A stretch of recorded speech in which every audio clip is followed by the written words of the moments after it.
Codie Sanchez is right about AI-powered SEO, but most of the people that are going to copy her tactic are going to miss the point. And when that happens, AI doesn't help them rank, it helps them fail faster. So let's slow this down and take a look at what's actually happening and what can actually work for your local business. We own a company called Resi Brands. It's one of the largest trade franchises out there. And when we do our Resi Brand franchisees, when we do their SEO, we do something called AI programmatic SEO.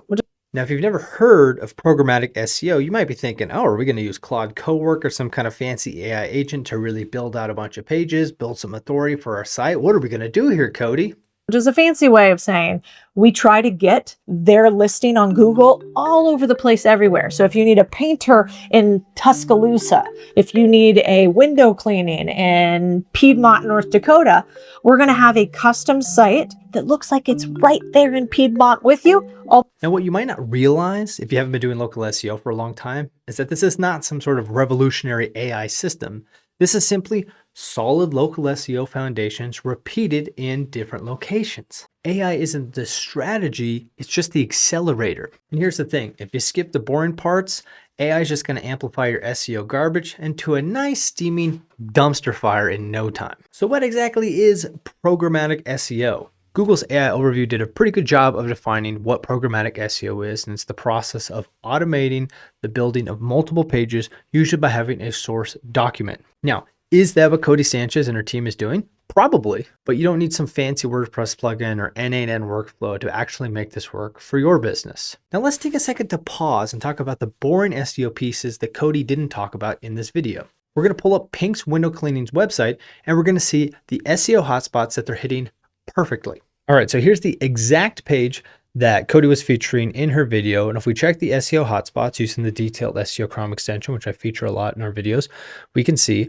that they're mentioning Piedmont Triad, and they're mentioning their service, window cleaning. So they have their service and their location. What do I always say is the best SEO title?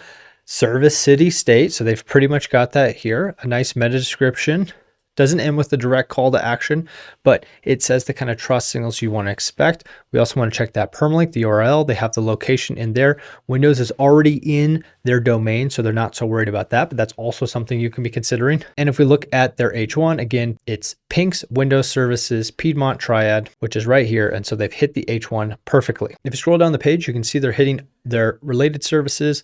They're also mentioning the city and the state. And one thing that they're really doing is they're actually following like story brand process. We actually follow that same process in our agency. And if you want to steal that process, we have it available in this video right here. And it really helps make higher converting websites. But one thing I want us to really dig into is how are they doing this at scale? Now, if we look at their sitemap, we can see they have a location sitemap, and you can see they have all these locations here. We're just going to pick a random one here. We'll choose how about Loveland and Charlotte, and we'll see that both of these pages look almost identical to our Piedmont page we were looking at a second ago. And what's very interesting is you'll notice that they're not actually building out specific pages for some of these subservices in specific cities, which goes against a lot of the programmatic SEO advice out there. But that's because Resi Brands has an unfair advantage that you don't have. Pink's Windows has authority. That one painter, Resi Brands Painting Company, has authority. Garage Up, a garage renovation company by Resi Brands, has authority. There are other franchise groups like this out there, like Neighborly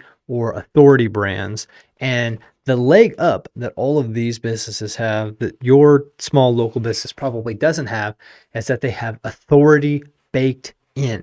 What does that mean? It just means that there's more trust signals going back to these websites by default because they already trust the other brands that are in these kind of cohorts. But the nice thing is if you actually look at the local SERP, the search engine result page, you're going to go through and you're going to see different results. You'll see buckets for listicles like Yelp and Home Advisor. You'll also notice that there are certain spots reserved for these franchise businesses, these bigger companies. And then there's also spots for the little guys, the local businesses. So it turns out you're not actually competing with the big dogs like Resi Brands or Neighborly or Authority. So here's the big thing I need you to take away from this video. You're not actually competing with the big dogs. There are certain slots reserved in the search engine result pages, which by the way floats up to those AI tools like ChatGPT and Gemini, that are reserved specifically for small, independent, local businesses just like yours. Do you need to follow the boring SEO steps like Codie's Resi brand did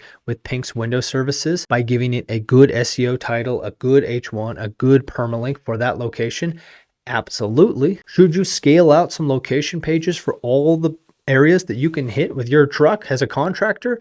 Absolutely. You're not going to need hundreds of pages or a tool or an AI system to set this up. You're probably only going to need a few dozen pages with everything said and done. And yes, you're going to need trust signals, but not as much as the franchise businesses, but you do need to have as many, if not more, than your competitors. And if you want to know what actually moves the needle for building authority, then you're going to want to check out this video because it actually breaks down the different tiers of backlinks that are out there and which ones still work in 2026 and which ones aren't worth your time at all. The best part about all this, there's no vibe coding, there's no Claude cowork, it's just real systems that have worked for years. So yeah, Codie Sanchez is absolutely right. AI can absolutely help scale SEO. There's no way I would have been able to scale my agency to $400,000 in under 3 years and help dozens of clients without AI helping in the process. But you know what helped more? Real humans, real systems, and that's what drove real results. And look, if you skip those steps, AI is still going to help you, but it's probably just going to help you rank lower faster. But I'm curious to hear what you think. Is AI actually changing the game for SEO? Leave a comment below and tell me how you're using AI to scale SEO right now. And who knows, maybe we'll make a video about it soon. Now, if you want to see exactly how to do this, get your business to show up in multiple locations all over your service area, then you're going to want to check out this video where we break down the perfect location page structure, and I'll catch you in that one.